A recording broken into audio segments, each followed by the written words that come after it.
you something that could be used to help convict you.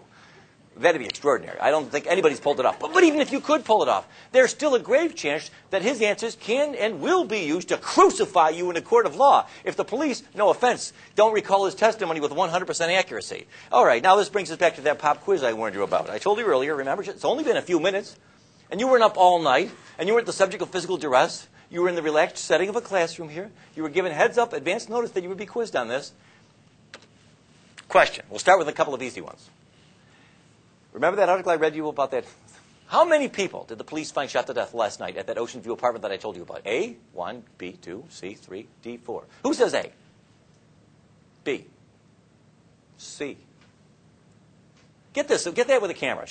Move that camera around. Look how many hands we've got there for C. Okay, D. You're all wrong. Everybody who raised their hand, you are the kind of people who should never talk to the police under any circumstances for as long as you live. Why is C not the right answer, by the way? If you know, raise your hand. Yes? Because you didn't state the cause of death. Excellent. I didn't say anybody was shot. I didn't say gun, bullet, shooting, firearms. Didn't use any of those words. But I don't blame you if you thought that I did. This is the way the human mind works. We hear things. We fill in details. I said gangland-style slaying. That may or may not imply something, but it doesn't mean that anybody was shot. And that's the problem. You see, even if your client is innocent and only tells the truth and doesn't tell them anything incriminating, and his statement is videotaped, his answers can be used to crucify him. You might say, wait, how can that happen?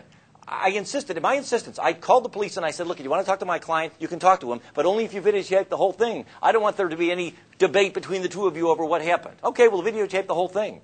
If the police don't recall their questions with 100% accuracy, he'll be convicted on that statement alone. For example, suppose a man goes to the police. They say, we're investigating a possible murder, a shooting. And the guy says, quote, I don't know who killed Jones, Officer Brook, with all due respect. It wasn't me. I've never touched or fired a gun in my life. How can that help incriminate this man? How could that possibly be used against this man to help convict him? You would think it's inconceivable.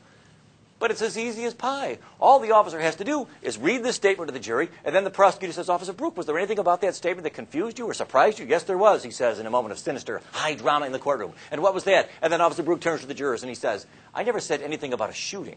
I said we were investigating a murder. He was the one who brought up a gun.